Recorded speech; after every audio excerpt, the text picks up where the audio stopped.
오늘 말씀의 제목은요, 회복시키시는 하나님. 오늘 말씀의 제목은 회복시키시는 하나님이라는 주제를 가지고 우리 함께 말씀을 나누고자 합니다. 우리 그동안에 3주라는 시간 동안에 함께 뭐에 대해서 나눴죠? 노아의 사건에 대해서 배웠죠. 첫 번째는 이제 사람들이 많이 생기니까 그 가운데 뭐가 생겼죠? 죄들이 생겼죠. 죄들이 생기니까 어떻게 해야 돼요? 하나님께서 물로 심판하시겠다라고 말씀하시고, 그 중에서도 한 사람을 뽑죠. 누구였죠?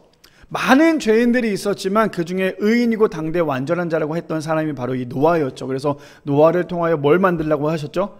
방주를 만들라고 하셨어요. 그래서 방주를 어떻게 만들어야 되는지에 대해서 아주 디테일하게 하나님께서 하나하나 만드셨고, 그리고 난 다음에 이제 하나님께서 말씀하신 대로 홍수가 진행이 되는데, 오늘은 홍수 가운데 하나님께서 분명히 모든 것을 멸하시겠다라고 말씀을 하셨죠. 근데 정말로 하나님께서 비를 통하여서 물로 많은 것들을 멸하셨어요. 세상에 많은 부패들과 많은 죄들을 싹 쓸어버리셨는데, 오늘은 이제 조금씩 모든 것들을 다 멸하시고 난 다음에 회복시키는 하나님께서, 그래서 하나님의 구원은 결국 하나님께서 하시는 심판은요, 단순히 멸하기 위한 심판이 아니라 뭐라고 말씀드렸죠? 구원이라는 거. 그래서 하나님께서 때로는 우리의 삶 가운데 우리가 힘이 들 때도 있고 어려울 때도 있지만, 이것이 과연 무엇일까라고 묵상을 해본다면 우리의 믿음 가운데 또 성장해 나갈 수 있는 귀한 시간들이 될 수 있다는 거죠. 그 중에서도 하나님께서 오늘 이제는 그동안에 정말 물로 심판하셨고 많은 죄들과 많은 부패된 것을 아예 멸하셨다면, 오늘은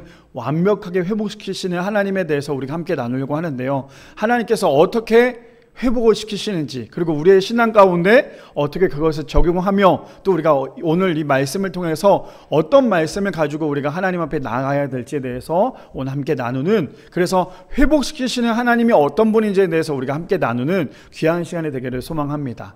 날씨가 많이 더워졌어요. 그렇죠? 날씨가 어느 정도로 더워졌냐면, 저는 사실 어저께 기대했어요. 비가 온다고 하길래 비가 오면 조금 많이 시원해지겠지라고 했는데 비가 왔어요? 그렇죠. 이슬비? 괜히 차만 더러워지는 비? 괜히 좀 그런 비만 왔던 것 같아요. 그렇죠. 그래서 뭔가 좀 시원하게 비가 내릴 줄 알았는데, 분명히 기상청에서는 그렇게 얘기를 해서 저도 좀 많이 기대를 했는데, 비가 온지 안 온지 모를 정도로 정말 날씨가 너무 더웠던 날씨였던 것 같아요. 근데 지금 보니까 제가 어저께 밤늦게까지 TV를 봤는데, 왜 봤냐면요, 이제 기독교 방송을 보다 보니까 다큐멘터리를 봤는데, 다큐멘터리에 뭐가 있었냐면, 지금 전 세계 지구가 기후변화로 인하여서 온도가 많이 올라갔다고 하죠. 그래서 지금 북극에 있는 모든 얼음들과 그 빙하들은 이미 많이 녹았어요. 근데 지금 나라가 점점 더 뜨거워지면요, 나중에는 정말 감당할 수 없다고 하더라고요. 이게 뜨거워지면 뜨거워질수록 이 물들은 어떻게 돼요? 말라버리죠. 말라버리면 이 물들이 다 위로 올라가잖아요. 올라가는데 그게 우주까지 올라갈 수 없대요, 물이. 그래서 이 지구 안에 있는 그 틀까지만 물이 올라가다 보니까, 거기까지 올라가면 거기서 멈춰있던 그 물들이 점점 무거워져서 결국에는 그게 뭐가 되냐면 폭우가 된대요. 그러니까 어느 나라는 완전히 뜨거워지는, 정말 메말라가는, 완전히 말라가는 그런 나라가 폭염이 되지만, 또 어느 나라는 완전히 홍수로 인하여서 정말 말도 안 되는 그런 일들이 벌어진다고 해요. 그래서 보니까 TV를 보니까요, 어느 나라는 거기는 원래 평균 온도가 20도, 25도였는데 그날 21년도인가요? 그날은 50도까지 올라갔대요. 그래서 많은 사람들이 수많은 사람들이 또 많이 죽었다라고 얘기를 해요. 그만큼 지금 나라 전체가 나라뿐만 아니라 지구가 지금 많이 아프다. 그래서 우리 애들도 그런 얘기를 해요. 쓰레기를 길거리에 보면 아빠 저렇게 쓰레기 버리면 지구가 아프지라고 얘기하지만, 그만의 쓰레기만의 문제가 아니라 지금 우리가 하나하나 살아가면서, 그래서 저는 최대한의 일회용품을 사용하지 않으려고 해요. 그래서 최대한의 텀블러도 사용하면서 이렇게 하려고 하는데, 우리 성도님들도 좀 지구를 살리고 지구를 아껴서 좀 이 나라가 더욱더 그래서 그 한 교수님은 그런 얘기를 해요. 계속 이렇게 가다간 우리 세대까지는 그냥 이렇게 살겠지만 다음 세대, 그 다음 세대 때는 정말 감당할 수 없는 어려움이 있을 거다라고 얘기를 하더라고요. 그래서 우리 성도님들도 지구에 대해서 또 나라를 위해서 기도할 수 있는 우리 모두가 되었으면 좋겠습니다. 왜 제가 이런 말씀을 드리냐면, 오늘 우리가 너무나 3주 동안 했던 홍수도 물론 사람들의 죄로 인하여 하나님께서 심판하셨지만, 사실 지구도 마찬가지거든요. 사람들이 무분별하게 막 사용하는 그 일회용품과 그 많은 쓰레기들이 결국에 지구를 아프게 만드는 그런 어려움이 있기 때문이라는 거죠. 그래서 우리가 나라를 더욱더 또 지구를 더욱더 살릴 수 있는 우리 모두가 되었으면 좋겠어요. 자, 말씀 들어가기 전에요. 신학자 닐 에더슨이 이런 말을 했어요. 어떤 말을 했냐면, 저는 우리 성도님들이 저 문구를 굉장히 마음판에 새겼으면 좋겠어요. 어떤 거냐? 성도의 자부심은 어떤 거래요? 성도의 자부심이에요. 성도의 자부심은요, 자기 재능이나 총명함이 아니라 하나님과의 관계에서 비롯되어야 한다. 저는 저 말씀이 굉장히 한 줄 동안에 굉장히 묵상했던 그런 말씀이었어요. 나의 자부심이 무엇일까? 내가 가지고 있는 달란트일까? 내가 가지고 있는 믿음일까? 내가 가지고 있는 은혜일까가 아니라, 우리가 가지고 있는 이 자부심은 어떤 거냐면요, 자기의 재능이나 총명함이 아니라 하나님의 관계로부터 비롯된다라고 얘기를 해요. 그렇다면 우리 성도님들, 하나님과의 관계가 끈끈하십니까? 아니면은 하나님이 보이는지 자꾸만 내가 보이는지 자꾸만 이것이 헷갈리고 계신가요?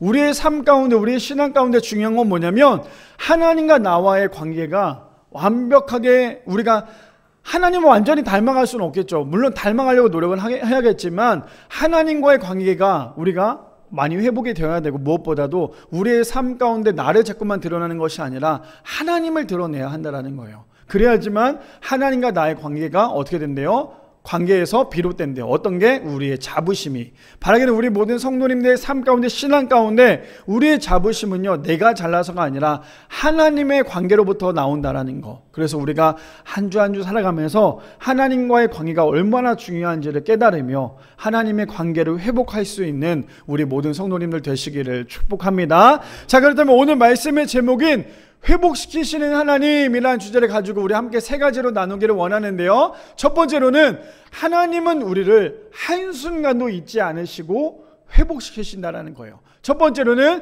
하나님은 우리를요, 한순간도 잊지 아니하시고 회복시키십니다. 우리 본문을 볼까요? 본문 창세기 8장 13절에서 14절 말씀해 보니까 이렇게 시작을 합니다. 601년 첫째 달 곧 그 달 초하는 날에 땅에서 물이 거친지라 노아가 방주 뚜껑을 제치고 본즉 지면에서 물이 거쳤더니 둘째 달 21 날에 땅이 말랐더라. 저 말씀을 보니까 우리가 그동안에 홍수에 대해서 함께 나눠봤죠. 근데 홍수가요, 단순히 몇 개월로 끝나는 게 아니었어요.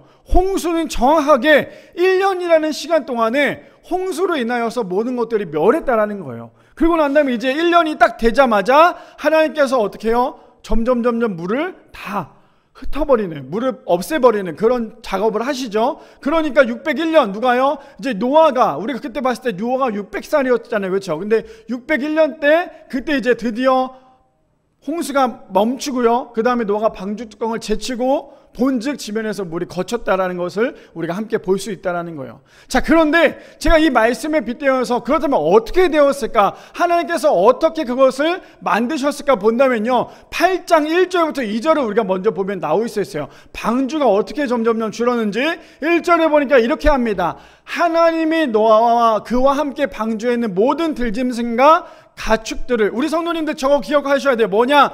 기억하사라는 단어 꼭 기억하셔야 돼요. 오늘 첫 번째 주제가 뭐였어요? 이거였죠. 첫 번째 주제가 하나님은 우리를 한순간도 잊지 않으시고 회복시키신다. 저기 나오는 그 기억하사, 하나님께서 기억했다라는 저 기억하사의 원어가요, 그 원어의 뜻이 뭐냐면 그냥 단순히 내가 살다가 맞아 그랬었지가 아니라, 하나님은 홍수를 만드시는 그 날부터 지금 홍수를 마지막 끝나는 그 날까지 하나님 끊임없이 내 마음 가운데 저것을 가지고 있었다라는 거예요. 이해되세요? 그냥 단순히 우리가 살면서 맞아 그게 있었지가 아니라, 저 기억하세요 원어는요, 하나님은 홍수를 시작할 때부터 홍수가 마지막 끝날 때까지 그거에 대해서 하나님은 마음속에 있었다라는 거예요. 그래서 누구를 기억했대요? 노아와 그와 함께 방주에 있는 모든 들짐승과 가축들을. 이게 아니라 계속 노아와 그 모든 가축들을 하나님 마음판에 새겨놓고 기억하고 있었다라는 거예요. 이해되세요? 그러니까 하나님이 단순히 기억했다, 맞아 이게 아니라 그냥 처음부터 저것을 마음에 품고 계셨다라는 거, 저 기억하사라는 원어가 그런 뜻을 가지고 있다라는 거예요. 근데 희한한 건 뭐냐면요, 조금 이따 본문에도 나오겠지만 저 기억하사라는 단어가 노아의 방주 때만의 기억하사가 아니라, 조금 이따 이제 나오겠지만 출애굽기에도 똑같이 저 기억하사라는 단어가 나오는데 어떤 건지 우리가 함께 살펴봤으면 좋겠어요. 그래서 기억하사 하나님이 바람을 땅 위에 불게 하시며 물이 줄어들었고, 자, 홍수를 누가 만들었어요? 비를 누가 내렸죠? 하나님이 내리셨어요. 자, 그러면 우리가 이렇게 한번 생각해 볼까요? 우리 저번 주에 나눴던 거, 방주 있었죠. 방주에 하나님께서 노아와 정결한 짐승, 부정한 짐승과 노아의 가족들을 다 집어넣었어요. 그 다음에 방주의 문을 누가 닫았어요? 하나님이 닫으셨다고 했죠. 근데 그 방주의 문을 누가 여실 수 있어요? 하나님이 여실 수 있는 거예요. 그렇죠? 하나님이 닫으셨기 때문에 하나님이 여실 수 있어요. 근데 그 홍수도, 어마어마한 홍수, 전 세계 다 잠기는 홍수도 누가 내리셨어요? 하나님께서 내리셨다는 거예요. 그러면 그 홍수도 누가 없앨 수 있어요? 물을요? 하나님이 없앨 수 있다는 거예요. 자, 그런데 어떻게 됐냐? 그 수많은 모든 산 봉우리까지 잠겼던 그 모든 홍수들이요, 이제 하나님께서 점점점 물을 빼시는데 어떤 걸로 빼냐? 바람이 땅 위에 불게 하심에 물이 줄어들었고, 사람은 그 물을 줄기 만들 수 없다는 거예요. 그런데 하나님이 직접 바람으로, 왜요? 그 노아와 가족들과 그 모든 가축들을 기억하셨기 때문이라는 거죠. 기쁨의 샘과 하늘의 창문을 닫히고 하늘에서 비가 그침에, 자, 홍수가 내렸을 때는요, 하늘의 창문이 열렸다라고 얘기를 했죠. 그렇죠? 근데 지금은 어떻게 하고 있어요? 반대로 창문을 닫는 행동을 하나님께서 하신다는 거예요. 왜요? 이제는 하나님께서 그동안에 말씀하셨던 그 심판이 단순히 모든 것을 멸절하려고 하는 것이 아니라 내가 구원하겠다라는 것에 대해서 하나님께서 말씀하시기 때문이에요. 자, 그거에 대해서 출애굽기 2장 2절에서 25절 말씀, 아까 전에 제가 좀 전에 읽어드렸던 그 기억하고 계셔야 돼요. 자, 21절에 보니까 모세가 그와 동거하기를 기뻐하며 그가 그의 딸 십보라를 모세에게 주었더니 그가 아들을 낳으며 모세가 그의 이름을 게르솜이라 하여 이르되 내가 타국에서 나그네가 되었음이라 하였더라. 저기 나오는 게르솜이 누굴까요? 모세의 장자예요. 자, 저기 말하는 출애굽기 2장의 사건 어떤 건지 아시죠? 아시잖아요. 이제 아들을 낳으면 그 수많은 아들들을 어떻게 하라고 했어요? 죽이라고 했잖아요. 그러니까 모세를 어떻게 하고 했어요? 갈대 상자에 넣으셨죠. 근데 노아의 방주 때도 하나님께서 기억하사라는 단어를 쓰셨는데 출애굽기 2장에도요 하나님께서 똑같이 기억하사라는 단어를 쓰시는데 어떤 단어인지 한번 볼까요? 23절 볼게요. 23절에 보니까 이렇게 얘기합니다. 여러 해 후에 애굽 왕은 죽었고 이스라엘 자손들은 고된 노동으로 말미암아 탄식하며 부르짖었으니, 지금 어떤 상황인지 아시겠죠? 지금 이스라엘 백성들이 편하게 살고 있어요? 아니잖아요. 지금 어떤 삶을 살고 있어요? 아주 고된 노동을 하고 있는 거예요. 지금 저렇게 안 하면 그러니까 하물며 모세가 어떻게 하고 있어요? 살인까지 했던 사건들도 있었잖아요. 그렇죠? 그러니 이스라엘 백성들이 지금 너무 고된 노동으로 인하여서 탄식하고 부르짖고 있습니다. 그 고된 노동으로 말미암아 부르짖는 소리를 하나님께서 상달되었는데, 하나님이 그들의 고통 소리를 들으시고 하나님이 아브라함과 이삭과 야곱에게 세운 그 언약을 어떻게 했대요? 기억하사. 아까 전에 노아의 홍수 때 나왔던 그 기억하사 있죠? 뭐라 그랬죠? 그 기억하사가, 아 맞아, 이게 아니라 이미 처음부터 하나님께서 마음판에 있었다고 얘기했잖아요. 처음에 홍수가 시작될 때부터 하나님이 이미 기억하시고 계셨잖아요. 마지막 홍수 끝나고 난 다음에 이제 물을 없애기까지 하나님께서 기억했다고 했죠. 누구를요? 노아와 그 가족들을. 근데 하나님께서 저기에 나오는 기억하사도 똑같이 하나님께서 같은 말을 쓰고 있다는 거예요. 어떤 거예요? 그렇다면 하나님께서 여기 나오는 기억하사는 뭘까요? 이스라엘 백성들이 하나님의 백성이라는 것을 하나님은 알고 계셨잖아요. 하나님께서 선택하셨잖아요. 그러니까 내가 너네들을 돌보겠다고 아브라함과 이삭과 야곱에게 세운 그 언약을 하나님께서는, 아 맞아, 내가 얘네들을 보살펴야지가 아니라 이미 아브라함 때부터 하나님께서는 그 이스라엘 백성들을 내가 너네들을 보살피고 내가 너네들과 함께 할 거야 하는 거에 대해서 하나님은 가지고 있었다는 거예요. 그러니까 그 결과는 어때요? 25절에 보니까 이렇게 얘기합니다. 하나님이 이스라엘 자손을 돌보셨고 하나님이 그들을 기억하셨더라. 이해되세요? 제가 지금 어떤 말씀을 드리고 싶은지. 하나님께서 말씀하셨던 노아의 방주도 지금 나오는 이 이스라엘 백성들 동일한 건 뭐냐면, 하나님께서 내가 너네들을 보호할 거고 내가 너네들을 돌볼 거고 내가 너네들과 함께 할 거야. 하나님께서 선택한 사람들은요 끝까지 하나님께서 어떻게 한다고요? 책임지신다라는 거예요. 저는 오늘 이 노아의 방주와 이 그 갈대상자에 말했던 그 테바의 은혜를 우리 한 번 더 기억해 본다면, 하나님은 결국에는 어떤 거냐면요, 하나님을 사랑하고 하나님을 가까이 하고 하나님의 백성들을 끝까지 책임지신다라는 거예요. 내가 너를 기억하고 있어. 내가 너를 기억할게가 아니라 나는 언제나 너를 기억하고 있어. 우리가 살면서 그럴 때 있잖아요. 어떤 사람이 나를 기억해 줄 때 얼마나 기뻐요. 얼마나 감사해요. 사실 아무것도 아닌데 우리가 직장에서 일을 할 때 한번 생각을 해볼까요? 한 주 동안에 우리가 월요일부터 금요일까지 토요일까지 일을 하다가도요, 그냥 우리가 자주 가던 음식점이나 그런 그런 편의점 같은 데 갔을 때 사장님이 나를 기억한다고 생각해 보세요. 그냥 아무것도 아닌 건데 되게 기뻐요. 그렇죠? 저는 제가 일주일 동안 일을 하면서 제가 원래 항상 다니던 카페가 있었거든요. 그 카페를 가요. 거기 카페를 가면서 항상 화장실을 들리는데 거기 카페를 가면 항상 그 사장님이 저한테 항상 얘기하는 게 있어요. 아메리카노죠? 라고 얘기를 해요. 그럼 네 라고 하고 저는 결제만 화장실 갔다 오거든요. 근데 그게 아무것도 아닌 거거든요. 사실은 그게 뭐가 대수예요. 근데 저는 거기를 갈 때마다 항상 웃으면서 인사할 수 있는 이유가 그 사장님이 저를 기억해 주고 있어요. 그 시간대 제가 그 시간대 제가 거기를 간다라는 것도 그 사장님이 알고 계셨고, 그래서 그 사장님이 항상 제가 오는 시간에 맞춰서 제가 혹시나 늦을까봐, 일을 하면서 조금 늦어질까봐, 딜레이가 될까봐 커피를 미리 뽑아놓는 경우도 있어요. 그러니까 그게 아무것도 아닌 건데도 불구하고 굉장히 저에게는 되게 기쁘기도 하고 감사하기도 하고 얼마나 그거에 대해서 얼마나 보람도 느끼겠어요. 그런데 이 정도가 아니라는 거예요.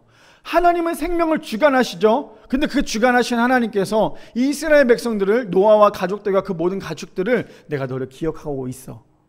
하나님께서 여기 앉아 계신 우리 모든 성도님들의 삶 가운데 지금 우리의 삶이 어때요? 항상 기쁘지는 않잖아요. 때로는 우울할 때도 있고 힘들 때도 있지만 그럼에도 불구하고 하나님께서 여기 앉아 계신 모든 성도님들에게 항상 하는 말씀이 있어요.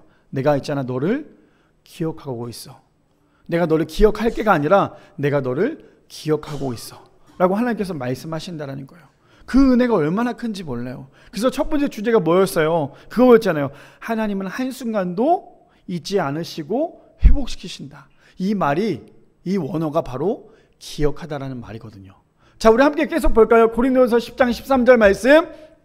자, 어떤 일이 있는지.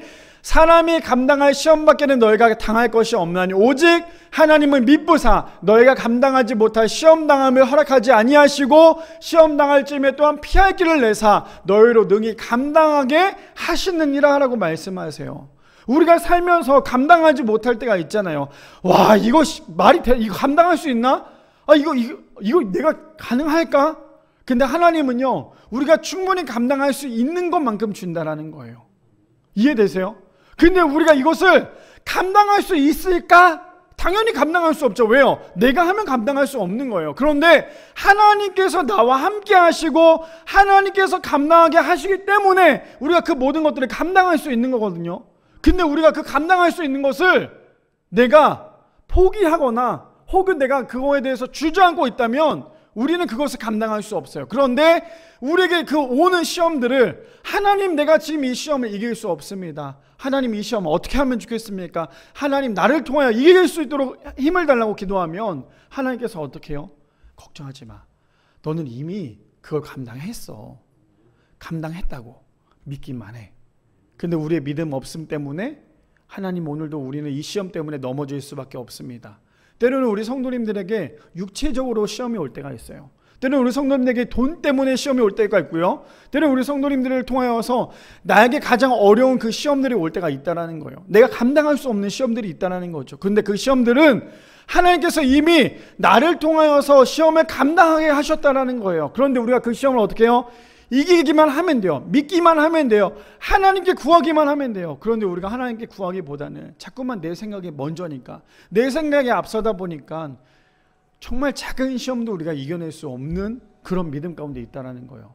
우리 그거 제가 저번에도 매번 말씀드렸지만 이 작은 배는요, 그 앞에 보이는 그 파도를 두려워해서 넘어가지 못하면요, 앞에 오는 그 파도를 이겨낼 수가 없어요. 근데 그 작은 배가 앞에 있는 그 파도가 내가 이거 넘어갈 수 있을까? 근데 이 배가요, 그 파도를 넘어가잖아요. 그럼 그 다음에 있는 모든 파도들은 아무것도 아니에요. 사람이 한 번 하기는 어렵지만 그 다음에 하는 거는 쉽게 넘어갈 수 있듯이 우리의 믿음을 이겨낼 수 있는 거는요, 지금 내 앞에 놓여져 있는 그 시험을 이겨낼 수 있는 거, 우리의 담대함이라는 거예요. 그래서 우리가 세상을 이기는 것 어떻게 이길 수 있어요? 믿음으로 이길 수 있는 거예요.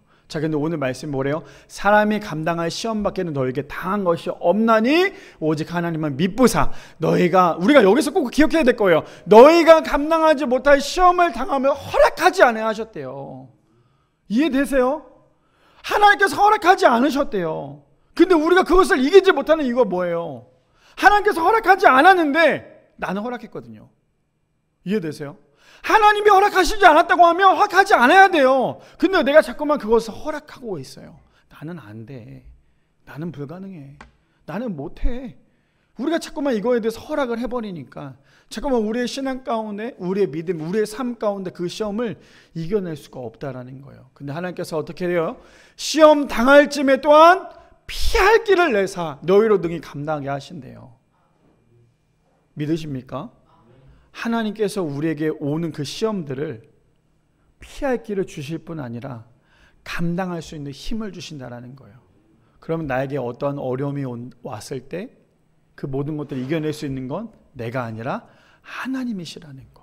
꼭 기억하시는 우리 모두가 되기를 축복합니다. 자, 우리 신명기 32장 10절 하나님께서 어떻게 지켜보시는지 볼까요? 여호와께서 그를 황무지에서 짐승이 부르짖는 광야에서 만나시고 호위하시며 보호하시며 자기의 눈동자같이 지키셨도다.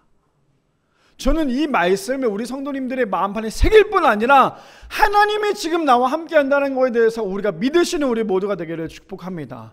하나님이 어떠신 분이셨냐면요, 그 황무지에서 짐승이 부르짖는 광야에서 얼마나 두려워요. 근데 그 두려움 가운데 하나님이 어떻게 하신대요? 호위하시고 보호하시고 그뿐 아니라 눈동자같이 지키신다고 말씀하세요. 누가요? 하나님이 우리를. 근데 우리가 뭐가 두렵겠어요? 그러니까 하나님은 잠깐이라도 쉬시는 분이 아니에요. 나 때문에. 자, 우리 이렇게 생각해 볼까요? 제가 요즘에 읽고 있는 책이 너무너무 은혜가 돼요. 그 책 내용을 잠깐 인용을 하자면 그런 내용이 있어요. 하나님이 세상을 이처럼 사랑하사라는 말에 대해서 계속 그거에 대해 반복을 하면서 저도 묵상을 하고 있지만, 하나님이 세상을 사랑하사라고 말씀하셨을 때 하나님이 여기 앉아 계신 모든 성도님들 지금 뭐 한 10분인데 10분을 사랑하사라고 말씀하시는 게 아니라요, 하나님이 세상을 사랑하사라는 말은요 한 사람이시기에요. 이해되세요? 이렇게 다 모아놓고 사랑하사가 아니라 내가 너네들 한 사람을 사랑한다라는 말이에요. 하나님의 사랑은 그냥 미랄교회 성도들 하나로 묶어서 사랑하는 게 아니라요, 한 사람, 성도 한 사람을 사랑하신대요. 하나님의 사랑은요. 우리는 그런 거 있잖아요. 우리는 사람들이 많으면 그냥 하나로 묶어서 사랑하잖아요. 하나로 묶어서 생각을 하잖아요. 근데 하나님의 사랑은요, 하나로 묶어서 하는 게 아니라 한 사람을 사랑한대요.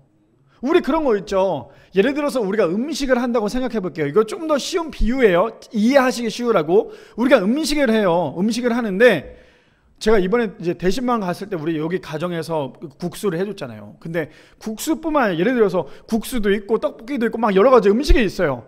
자, 10가지 음식을 하는 정성과 한 가지 하는 정성, 어떤 게 더 정성이 많이 들어갈 거라고 생각하세요? 물론 공평하다면 10가지가 다 정성이 있어야 되지만 사실은 10가지 정성이 있기란 쉽지 않잖아요.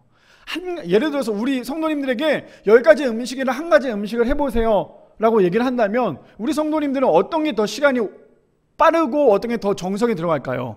한다면 당연히 한 가지겠죠. 왜냐하면 10가지는 너무 많잖아요. 여러 가지 해야 되잖아요. 근데 한 가지를 한다고 하면 한 가지만 집중하면 되잖아요. 그렇죠? 이해되세요? 어떤 건지? 하나님이 우리 여러 명에 대해서 집중하신 게 아니라, 물론 여러 명도 집중하겠지만 하나님이 집중하신 그 사람은 여러 명이 아니라 한 사람을 사랑한다라는 거예요. 그러니 우리가 얼마나 귀한 존재인지를 우리 성도님들 아셔야 돼요. 하나님의 사람인 우리는요, 그냥 단순히 옆에는 너도 하나님이 사랑해, 너도 하나님을 사랑해, 너도 하나님을 사랑해 이 정도가 아니라요, 하나님이 그 한 사람을 너무나 죽기까지 사랑했던 거는 모두를 위해서 죽기까지 사랑한 것도 있겠지만 중요한 건 여기 앉아 계신 모든 성도님들 한 사람을 죽기까지 사랑하셨다라는 거예요. 저는 이것을 우리 성도님들이 믿으셨으면 좋겠어요. 이해하셨으면 좋겠어요. 은혜였으면 좋겠어요. 다 다수를 생각한다는 건 쉽지 않잖아요. 아니, 다수를 사랑한다는 거에 대해서 우리가 다 마음을 줄 수 없지만 한 사람은 우리가 마음을 주잖아요. 그래서 요즘에 어때요? TV에 보면 계속 나오는 게 자녀들을 많이 낳아라, 자녀들 많이 낳아라라고 얘기를 하잖아요. 근데 우리도 자녀를 낳을 때마다 보면은 많은 자녀들을 낳았지만 그 중에 또 한 자녀가 너무너무 이쁠 때가 있잖아요. 근데 하나님은 물론 다 사랑하겠지만 제가 자꾸 이렇게 쉽게 비유를 말씀드리는 이유는요, 하나님이 지금 여기 앉아 계신 한 분 한 분을 진짜 사랑한다라는 거예요. 저는 이것을 믿었으면 좋겠어요. 그냥 뭐 이 사람도 사랑하니까 나도 사랑하는 게 아니라요, 나를 정말 특별히 사랑한다라는 거예요. 나 하나를 너무너무나 특별히 사랑한다라는 거. 제가 왜 이것을 계속 강조하냐면 하나님의 사랑은 그러한 사랑이라는 거예요.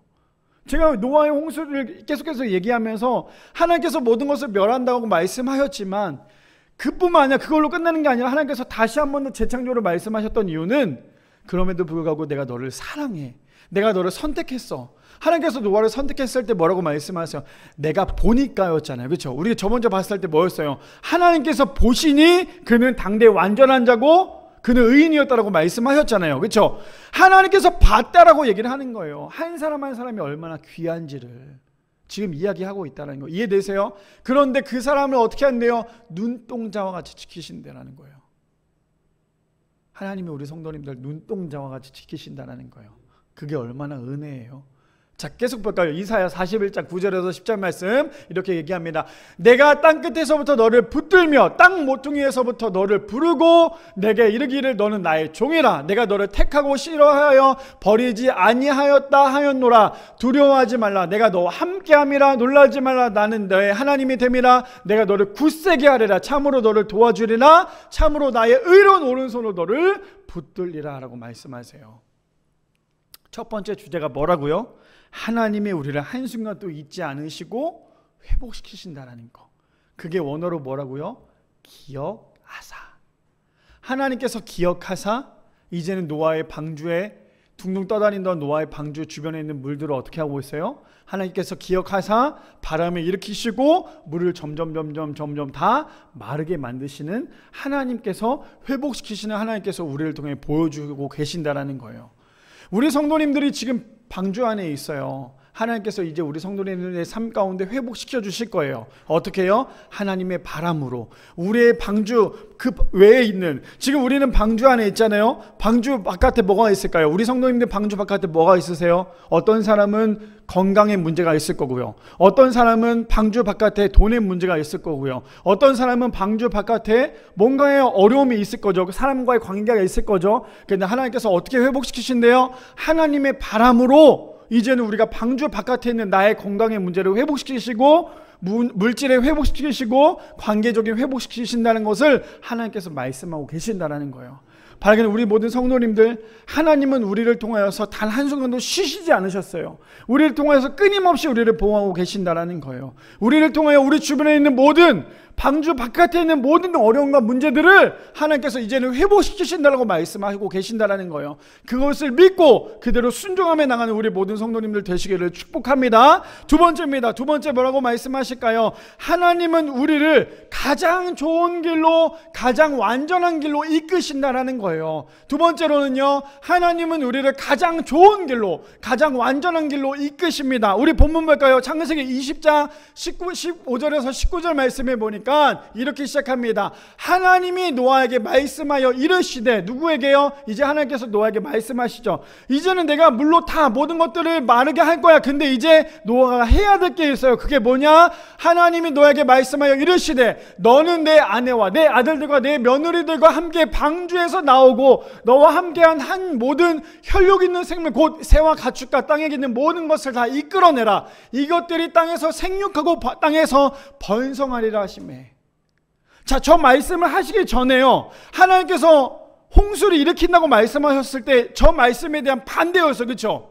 어떻게 말씀하셨어요? 너는 방주로 들어가라. 그래서 너의 자식들과 너의 며느리들과 너의 아내와 모든 가축들을 방주 안에 집어넣어라. 그리고 내가 너를 멸절할 거다. 거기 있는 모든 것들을 멸절할 거다라고 하나님께서 말씀하셨죠. 근데 이제는 그 멸절했던 하나님께서 회복을 시키시는데 어떻게 회복시키세요? 이제는 방주 안에 있던 모든 것들을 바깥으로 나오라는 거예요. 하나님께서 그동안에 다 집어넣어 내가 주변에 있는 모든 것들 다 멸절할 거야. 근데 이제는 내가 회복을 시킬 건데 어떻게 회복을 시킬 거냐? 그동안에 너네들이 방주에 있었다면 이제는 나와.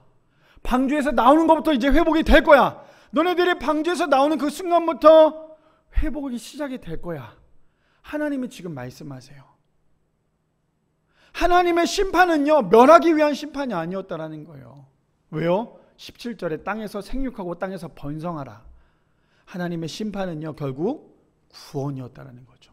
계속 볼까요? 18절 말씀.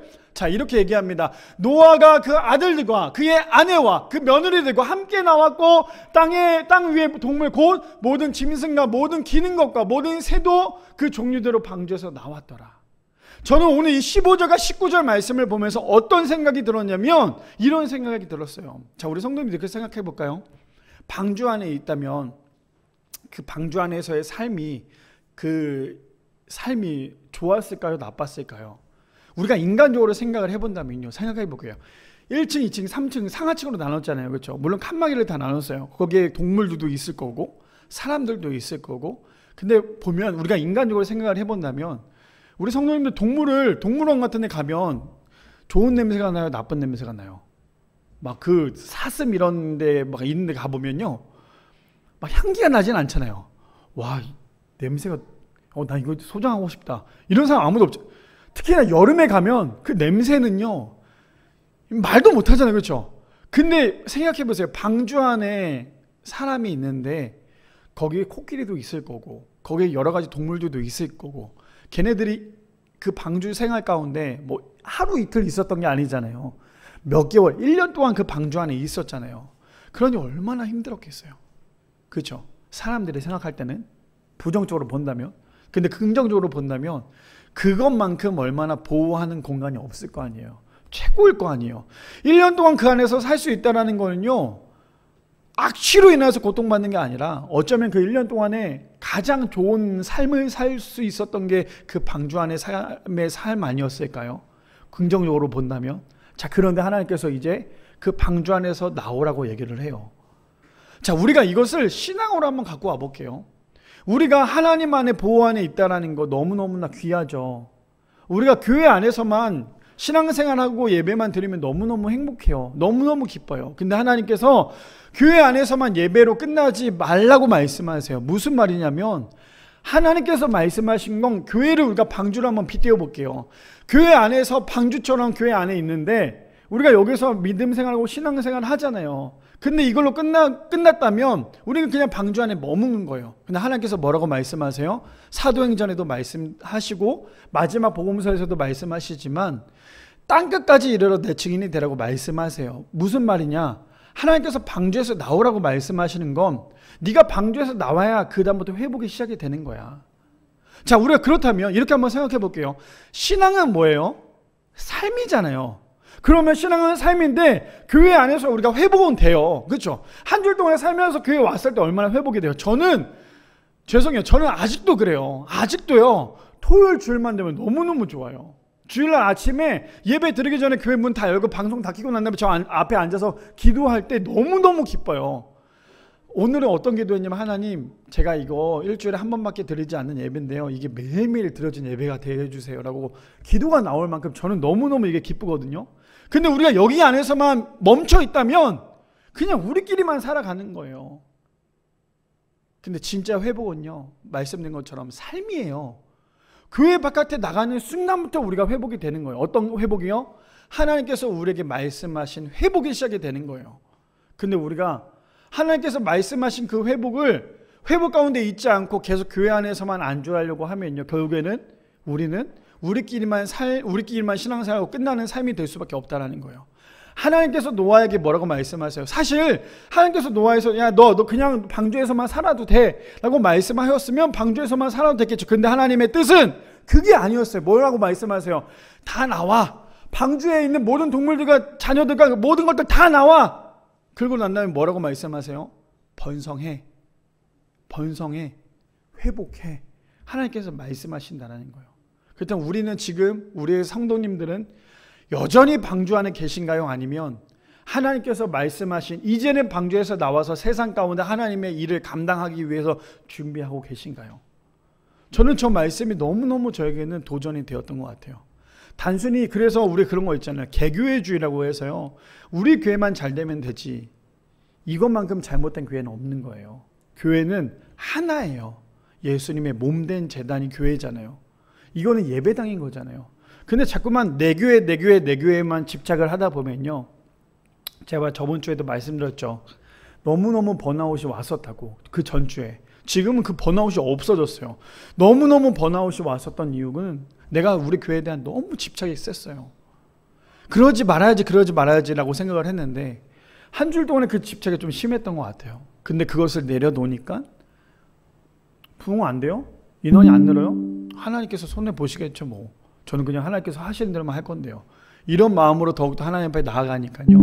결국엔 내가 내려놓으니까 하나님께서 그 모든 것들을 회복시켜 주시더라는 거예요. 근데 하나님께서 뭐라고 말씀하세요? 이제는 나와라.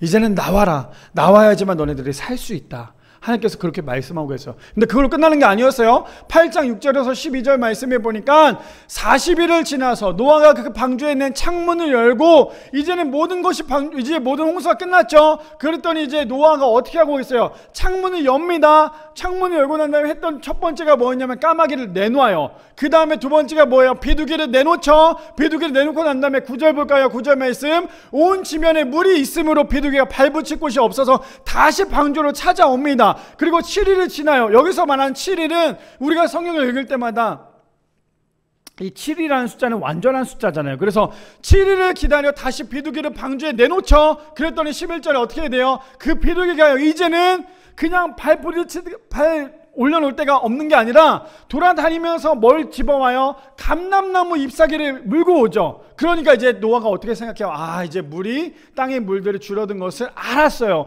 그리고 난 다음에 다시 7일을 지나고 난 다음에 비둘기를 내놓습니다. 그랬더니 비둘기가 어떻게 해요? 돌아왔을까요? 안 돌아왔을까요? 돌아오지 않았어요. 왜요? 이제는 비둘기가 살 수 있는 충분한 환경과 조건이 되었기 때문이에요. 우리가 새를 키워보셨나요? 안 키워보셨죠? 저도 새는 안 키워봤어요. 보통 새를 키우면 새를 내놓으면 자기가 발 붙일 곳이 있으면요 오지 않아요. 근데 없으면 다시 돌아오잖아요. 그렇죠?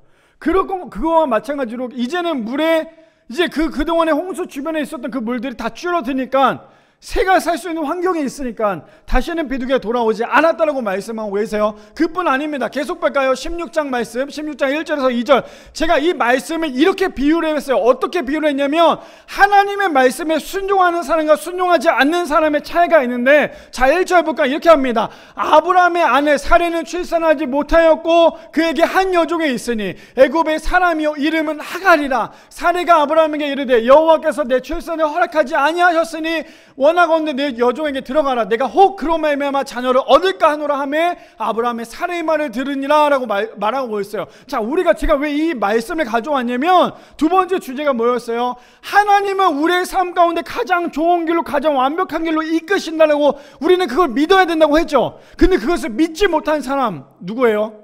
성경에 나오는 사레라는 사람이에요. 왜요? 사레가 뭐라고 얘기하고 있어요? 내 출산을 여호와께서 내 출산을 허락하지 아니하셨으니. 그러니까 이 사례가 자신의 방법대로 행했던 거예요. 그게 뭐였어요? 이제 그 자신의 남편을 첩과 동침하게 만들죠. 그래서 자녀를 얻을까 하노라 하매. 지금 사례는요, 하나님께서 말씀하신 그 말씀에 대해서 인정한 게 아니라 하나님께서 낳지 않겠다고, 마치 하와가 하나님께서 보면 선악과를 먹지 말라고 말씀하셨음에도 불구하고 그것을 먹는 날에는 죽을까 하노라. 하나님이 뭐라고 말씀하세요? 먹는 날에는 반드시 죽으리라고 말씀하셨는데 그 하와는 뭐라고 얘기해요? 죽을까 하노라라고 얘기하죠. 사례도 마찬가지예요. 뭐라고 말해요? 하나님께서 내가 출산하는 것을 허락하지 않았다라고 얘기해요. 근데 우리가 성경을 읽어보면 진짜 하나님께서 정말 사례에게 자녀를 낳지 못하게끔 출산을 허락하지 않았을까요? 그 다음 부분 볼까요? 자, 그러니까 어떻게 사례가 했던 대로, 사례가 자신의 행한 대로 하니까 어떤 일이 벌어지냐면요, 아브라함이 하갈과 동침하며 어떻게 해요? 아브라함이 첩이랑 동침을 하죠. 그랬더니 하갈이 임신을 합니다. 그랬더니 하갈이 했던 행동이 뭐예요? 그의 주인인 사례를 멸시해버려요.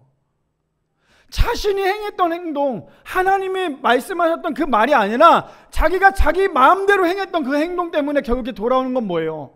자신을 멸시하는 행동이었어요. 근데 정말 하나님께서 이 사례에게 내가 너를 자녀를 낳지 못하게 만들 거야 라고 말씀하셨을까? 아니요. 15장 5절 말씀해 보니까 아브라함을 통해서 약속하셨어요. 그게 뭐였어요? 그를 이끌고 밖으로 나가 이르시되 하늘을 우러러 무뼈를 셀 수 있나 보라. 그때 당시 아브라함은 자녀를 낳지 못했죠. 100세가 다 됐잖아요. 근데 하나님이 약속을 하신 거예요. 그 전에 약속을 하셨잖아요. 그 약속을 하셨던 게 뭐였냐면 나오게 해요, 아브라함을. 그리고는 저 하늘 봐봐. 저기 있는 별들을 봐. 얼마나 많아. 엄청 많지. 근데 저기 있는 별만큼 내가 너에게 자손을 줄 거야. 하나님의 약속이었다라는 거예요. 근데 그 약속을 잊어버리니까 사례가 했던 행동은요, 자신이 생각하는 대로 자신의 첩과 자신의 남편이 동침하게끔 만든다라는 거예요. 하나님은 언제나 우리에게 가장 좋은 길로, 가장 완전한 길로 이끄시는데도 불구하고 자꾸만 그것을 믿지 못하고 내 마음대로 행동하고 내 마음대로 행하다 보니까 결국에는 내 인생 가운데 하나님이 없는 멸시당하는 인생이 될 수밖에 없다라는 거예요. 그의 반대로 이번에 하나님을 순종했던 사람이 나와요. 그게 누구냐면 사레의 남편 아브라함입니다. 우리 볼까요? 본문 22장이에요. 22장 1절에서 보니까 그 일 후에 하나님이 아브라함을 시험하시려고 그를 부르시되 아브라함 하시니 그가 이르시되 내가 여기 있나이다. 누구예요? 아브라함이 이삭이죠. 여호와께서 이르시되 내 아들 내 사랑하는 독자 이삭을 데리고 모리아 땅으로 가서 내가 내게 일러준 한 산 거기서 그를 번제로 드리라. 3절 볼까요? 아브라함이 아침에 일찍이 일어나 하나님의 말씀에 순종했던 아브라함은요, 아침에 일찍 일어납니다. 그리고는 나귀의 안장을 쥐고 두 종과 그의 아들 이삭을 데리고 번제 쓸나무로 쪼개어 가지고 떠나 하나님이 자기에게 일러주신 곳에 가더니 제3일에 아브라함이 눈을 들어 그곳 멀리를 바라본지라. 이제 우리가 계속 지금 창세기 시리즈를 보고 있잖아요. 이제 이 말씀도 나올 거예요. 그때는 좀 더 자세하게 말씀드리겠지만 그곳을 멀리 바라봅니다. 어디를요? 이제 이삭을 번제로 드릴 곳을 멀리 바라보고 있죠. 그리고 난 다음에 이제 도착을 했습니다. 11절부터 여호와의 사자가 하늘에서부터 그를 불러 이르시되 이제는 아브라함이 이삭을 잡으려고 꽁꽁 묶죠. 그 다음에 칼로 들어서 아브라함을 치려고 합니다. 그랬더니 하나님의 사자가 아브라함아 아브라함 하시는지라. 아브라함이 이르시되 내가 여기 있나이다. 그랬더니 뭐라고 말씀하세요? 그 아이에게 내 손을 대지 말라. 그에게 아무 일도 하지 말라. 내가 내 아들 내 독자까지 독자까지도 내게 아끼지 아니하였으니 내가 이제야 내가 하나님을 경외하는 줄 아노라. 지금 아브라함의 아내 사레와 그의 남편인 아브라함의 믿음의 차이가 지금 나오고 있는 거예요. 순종한 사람과 순종하지 않는 사람의 차이. 그랬더니 13절에 하나님께서 순종한 아브라함에게 어떻게 하고 있어요? 아브라함이 눈을 들어 살펴본 지 한 순양이 뒤에 있는데 뿔의 숯불에 걸려 있는지라. 아브라함이 가서 그 순양을 가져다가 아들을 대신하여 번제로 드렸더라. 아브라함이 그 땅 이름을 뭐라고 말해요? 여호와 이레라. 여호와 이레가 뭐예요? 하나님께서 준비하셨다. 하나님께서 나를 통하여 준비하셨다. 사례는 뭐였어요? 하나님께서 준비하지 않으셨다였잖아요. 그렇죠? 하나님께서 준비하지 않았으니까 내가 아브라함과 그의 첩과 동침하게끔 만들었잖아요. 근데 아브라함은 반대로 하나님께서 준비하셨다. 여호와 이레다라고 말씀하신다는 거예요. 하나님 앞에. 하나님께서 가장 좋은 길로, 가장 완벽한 길로 이끄신다라고 말씀하셨는데 그것을 믿었던 믿지 않았던 사례는요, 자신이 뜻대로 하다 보니까 멸시를 당했지만 그것을 믿고 순종했던 아브라함은 결국엔 여호와 이레의 은혜를 경험할 수 있다라는 거예요. 그뿐 아닙니다. 시편 40편 1절에서 2절 말씀에 이제 다윗이 이렇게 얘기합니다. 내가 여호와를 기다렸더니 귀를 기울이사 나의 부르짖음을 들으셨도다. 나를 기가 막힌 웅덩이와 수렁에서 끌어올리시고 내 발을 반석에 두사 내 걸음을 견고하게 하셨도다. 우리 성도님들의 신앙 가운데 저 말씀을 고백할 수 있는 우리 모두가 되기를 축복합니다. 내가 기다렸더니 하나님께서 우리의 기도를 통해서 귀를 기울이시고 그뿐 아니라 우리를 깊은 웅덩이와 수렁에서 끌어올리시고 내 발을 반석에 올려놓으시는 그 하나님을 믿으시는 우리 모든 성도님들 되시기를 축복합니다. 그렇기 때문에 하나님께서 우리의 삶 가운데 어떻게 해요? 가장 좋은 길로, 가장 완벽한 길로 인도하신다고 말씀하셨어요. 그렇다면 우리는 그것을 어떻게 해야 돼요? 믿고 순종하며 따라갈 수 있는, 그대로 나아갈 수 있는 우리 모든 성도님들 되시기를 축복합니다. 마지막 세 번째입니다. 마지막 세 번째는 이렇게 말씀하시죠. 하나님의 뜻대로 살아가는 삶이 진짜 회복의 삶이라는 거예요. 마지막 세 번째로는요, 하나님의 뜻대로 살아가는 삶이야말로 진짜 회복의 삶입니다. 우리 본문 볼까요? 창세기 20장 20절 말씀 보니까 이렇게 시작합니다. 노아가 여호와께 제단을 쌓고 모든 정결한 짐승과 모든 정결한 새 중에서 제물을 취하여 번제로 제단에 드렸더니, 자, 우리가 20절을 봐야 될 건 뭐냐면요, 노아가 어떻게 해요? 지금 방주에서 나왔죠. 방주에서 나왔던 노아가 첫 번째로 행했던 행동이 뭐였어요? 하나님 앞에 제단을 드렸다는 거예요. 근데 그냥 제단을 드리지 않았어요. 어떤 제단을 드렸어요? 가장 좋은 거, 가장 정결한 짐승, 모든 정결한 짐승과 모든 정결한 새 중에 고르고 또 골라서 그 가장 좋은 것을 하나님께 번제로 드렸다라는 거예요. 그랬더니 하나님께서 어떻게 하셔요? 여호와께서 그 향기를 받으시고. 우리 성도님들 오늘 나왔던 이 예배, 우리는 정결한 짐승을 준비하셨습니까? 아니면 여전히 그냥 평상시에 있는 부정한 짐승을 가지고 오늘 이 자리에 나오셨습니까? 노아는요, 1년 동안의 방주 안에 있으면서 가장 정결한 짐승을 하나님 앞에 준비해서 하나님께 번제로 가장 먼저 예배를 드렸다라는 거예요. 노아가 하나님으로부터 완전한 자고 당대 의인이라고 인정을 받을 수 있었던 건 노아의 삶이었다라는 거예요. 노아의 삶은 어떤 삶이었어요? 하나님께 가장 좋은 것을 드리는, 가장 구별해서 드리는 그러한 삶이 바로 이 노아의 삶이었다라는 거예요. 그래서 우리 성도님들 오늘도 가장 정결한 짐승, 가장 좋은 것을 하나님 앞에 갖고 나오셨습니까? 아니면 오늘도 그냥 주일이니까 일주일에 한 번, 매번 오늘 주일이니까 오늘도 그냥 나와서 예배를 드리고 계신가요? 저는 저기에 나오는 이 노아의 마음이 어떤지를 제가 다 알 수는 없지만, 어쩌면 저도 일주일 동안에 살면서 오늘 이 주일을 위해서 일주일 동안 열심히 일을 하며 살고 있잖아요. 어쩌면 노아도 저러한 삶이지 않았을까요? 가장 좋은 것을 1년 동안에 준비하고 어쩌면 노아가 돌아다니면서 방주 안에서 내가 여기만 나가면 하나님께 가장 좋은 것을 드려야겠다라는 생각을 가지고 1년 동안 그 가장 좋은 정결한 짐승을 준비하지 않았을까요? 우리 성도님들 오늘도 예배가 끝나고 이제 또 한 주가 시작이 될 텐데, 월요일부터 토요일까지 살면서 하나님께 우리의 마음에 정결한 짐승을 준비해서 오늘도 이 자리에 가지고 나와야 되지 않겠어요? 다음 주에 다시 오늘 이 자리에 나와 예배를 드릴 텐데, 한 주일 동안에 그냥 단순히 열심히 살긴 살지만 그냥 내가 예배를 위해서 사는 게 아니라 그냥 나를 위해 살고 있다라면 교회에 나오는 것은 정결한 짐승이 아니라 결국에는 그냥 하나의 부정한 짐승밖에 되지 않는다라는 거예요. 근데 노아는요, 1년 동안의 방주 안에 갇히면서 그 안에 살면서 하나님께 드릴 수 있는 가장 좋은 정결한 짐승을 준비했다라는 거예요. 근데 하나님은 그 예배를 어떻게 했대요? 그 향기를 받으셨대요. 우리가 매번 드려지는 예배가요, 그냥 단순히 왔다 갔다 하는 그런 예배가 되면 안 돼요. 하나님께서 진짜 받으시는 예배가 되어야 된다라는 거예요. 그냥 오늘도 왔다 갔다 하는 그런 예배는요, 그냥 종교인인 거예요. 그냥 오늘도 종교생활을 하고 있는 거예요. 그런데 우리가 한 번 드려지는 이 예배가 하나님께서 흠량하시고 받으시는 예배라면 오늘 이 예배는 정말 성공적인 예배라는 거예요. 화려한 음향이랑 화려한 뭔가가 없다 할지라도요, 화려한 조명이 없다 할지라도 오늘도 이 자리에서 우리의 예배가 하나님께서 받으신다면, 어떠한 것도 준비가 없다 할지라도 하나님께서 받으신 예배라면 그것이야말로 진짜 예배가 될 수 있다는 거죠. 그리고 난 다음에 하나님께서 뭐라고 말씀하세요? 내가 다시는 사람으로 말미암아 땅을 저주하지 아니하리니 이는 사람의 마음에 계획한 바가 어려서부터 악함이라. 내가 전에 행한 것 같이 모든 생물을 다시 멸하지 아니하리니 라고 말씀하십니다. 시편 119편 105절에 보니까 22절에도 이렇게 하죠. 그 다음에 땅에 있을 동안에 심음과 거둠과 추위와 더위와 여름과 겨울과 낮과 밤이 쉬지 아니하리라. 이제는 돌아갈 거야. 근데 너네들이 심은 대로 걷게 될 거야 라고 하나님께서 말씀하시죠. 119편. 그렇다면 우리는 어떻게 살아야 될까요?